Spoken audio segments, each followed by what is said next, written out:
Yo, what's up guys, and welcome back to a new video. Today I wanted to talk a little bit with you guys about ARMS versus Fury in Season 4 Dragonflight. And as you guys might know, I've been streaming a lot of PTR, I've been doing some excessive testing, and I wanted to share my thoughts on what I think is gonna be best and why. Now, before we get started, if you like my content, make sure to leave a like and a comment down below and consider subscribing. And without any further ado, let's get straight into the video. Now, going into the video, it is very good to know what we can expect from both the classes in Season 4. And for Fury Warrior, this means that we will be returning to the old and trusted Season 2 tier set, meaning we will get 12% more critical strike chance and damage on our Rampage, and besides that, every Rampage will give us 12% more crit strike chance and 30% more damage on our Bloodthirst, stacking up to 10 times. Now, Fury has also received some minor tuning on the tier set, giving us slightly more damage than we used to do back in Season 2, but we are not in the place that I would like us to be. Now, for Fury Warrior, we are going back to the anger management build that we've been seeing in Season 1 and Season 2. Personally, I am very happy with this playstyle as it is very fast paced, and I just like the feel of having your major cooldowns like Recklessness and Ravager pretty much all the time. And if you combine this with Uproar, having that 1 minute cooldown on your Thunderous Roar, it will just give us AoE cooldowns on every pack, and it just feels very good to have that consistent damage output.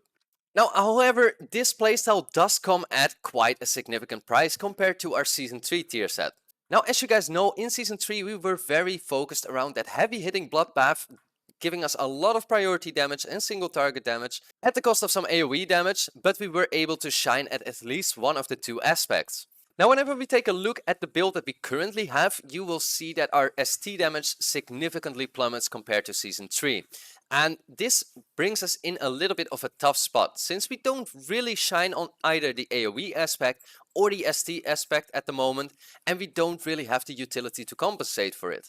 Now, especially whenever you take into consideration that we play Uproar, giving us that 1 minute roar, which is very significant for our AoE output, but we are not able to talent into Shockwave because of it.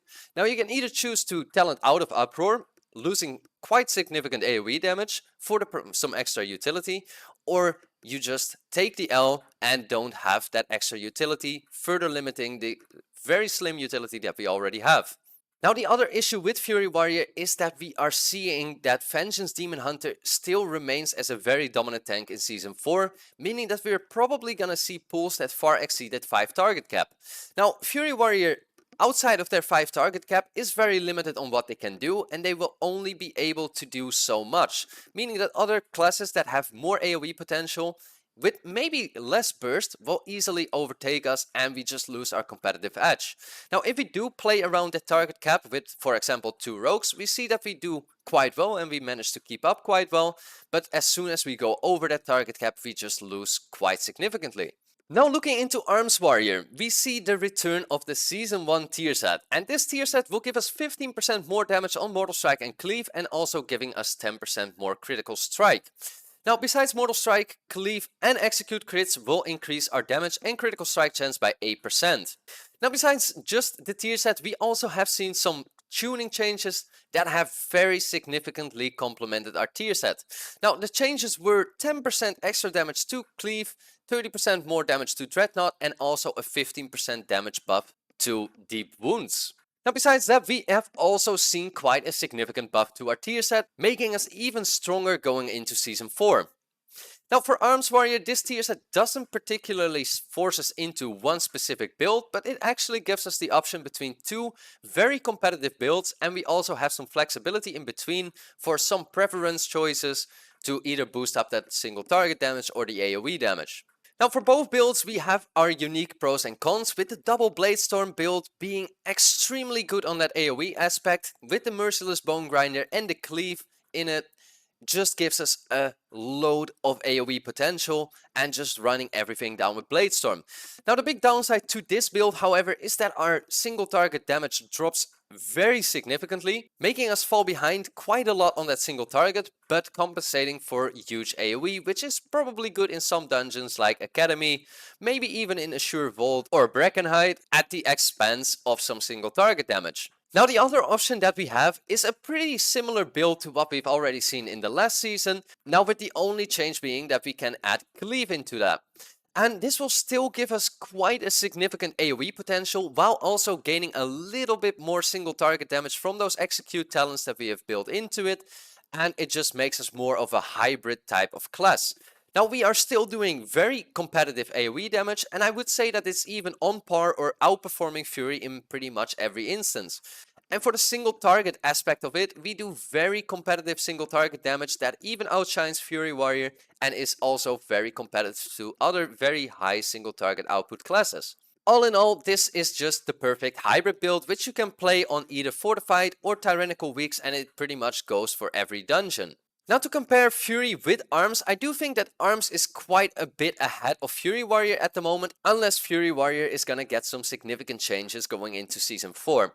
Now in Season 3, one of the biggest concerns for Arms was survivability, and yes, Fury does survive better as an Arms Warrior does, but we are seeing different dungeons in Season 4. And unlike Season 3, we do not see nearly as many one-shot mechanics as we saw in Season 3, which highly favors Arms Warriors. Besides this, the tuning that I've mentioned earlier with the buffs to Cleave, Dreadnought and Deep Wounds, and also the tier set buffs that are just far more significant for Arms than they were for Fury, I do think that Fury just falls a little bit short. Now I do think that Arms will lose to Fury in some certain aspects, and a good example for this would be on the last boss of Breckenite. The very consistent damage output and always having your cooldowns for those totems and easily being able to swap in between just gives Fury a little bit of an edge over Arms Warrior. Now another good example would be after the changes that they did to Neltaris, where if you pop a chain that you will get 50% more damage for 5 seconds, Fury will just be able to put the damage out just a little bit faster than Arms Warrior would,